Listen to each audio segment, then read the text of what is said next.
ആഘോഷങ്ങളുടെ നാടായ കൽവിൽ ഒരുപാട് സ്നേഹം ഒഴുകി എത്തുന്ന പ്രിയപ്പെട്ട കോഴിക്കോടിന്റെ മണ്ണിൽ നമ്മൾ ഒരു വലിയ വേദിക്ക് ഇന്ന് ഇവിടെ തുടക്കമിടാൻ പോവുകയാണ്.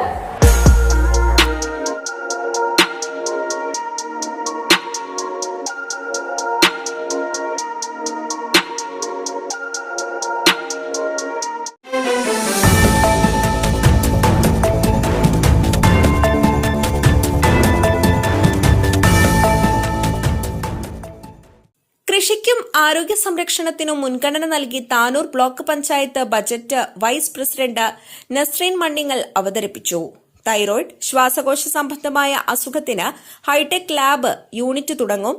രാത്രികാല OP യൂണിറ്റ്, വീട്ടമ്മമാർക്ക് കൈത്താങ്ങായി സ്വയം പര്യാപ്തത നേടുന്നതിനു വേണ്ടി ഒരു പശു, 2 ആട്, 10 മുട്ടക്കോഴികൾ, പച്ചക്കറി വിത്ത് എന്നിവ ഗ്രാമശ്രീ പദ്ധതി പ്രകാരം വിതരണം ചെയ്യും. വിൽപ്പനയിൽ നിന്നുള്ള വരുമാനം 3.5 ലക്ഷം രൂപ പ്രതീക്ഷിക്കുന്നു. വാടക വരുമാനം, ബിൽഡിംഗ് എന്നിവയിൽ നിന്നുള്ള വാടക വഴി 4,20,000 രൂപ ലഭിക്കുമെന്ന് കണക്കാക്കുന്നു.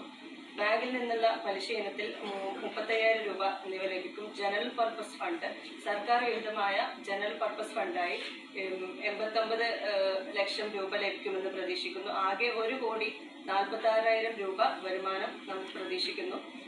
ഡെപ്പോസിറ്റ്സ് ആൻഡ് ലയബിലിറ്റീസ്, ഡെപ്പോസിറ്റുകൾ, ബാധ്യതകളും, സെക്യൂരിറ്റി ഡെപ്പോസിറ്റ്സ്, ലേല തുകകൾ, സ്ഥാനാർത്ഥികളുടെ തെരഞ്ഞെടുപ്പ് ഡെപ്പോസിറ്റ് തുടങ്ങിയ ഇനങ്ങളിൽ നിന്നായി 10,43,000 രൂപയുടെ നിക്ഷേപം പ്രതീക്ഷിക്കുന്നു. യുവാക്കൾക്ക് AI പരിശീലനത്തിന് പ്രത്യേക കേന്ദ്രം കണ്ടെത്തി പരിശീലനം നൽകും. ബ്ലോക്ക് പഞ്ചായത്ത് പ്രസിഡന്റ് നൌഷാദ് പറപ്പൂത്തടം മുഖ്യപ്രഭാഷണം നടത്തി. താനാളൂർ ഗ്രാമപഞ്ചായത്ത് president VPO Askar, Perumanna Klari panchayat president Thahira തുടങ്ങിയവർ സംസാരിച്ചു. വികസനകാര്യ standing committee chairperson Ali Ashraf അധ്യക്ഷത വഹിച്ചു. ജോയിന്റ് BCO വിജയകുമാർ സ്വാഗതവും ആരോഗ്യ വിദ്യാഭ്യാസ standing committee chairperson Saidalavi Thottiyil നന്ദിയും രേഖപ്പെടുത്തി. News today, Tanur.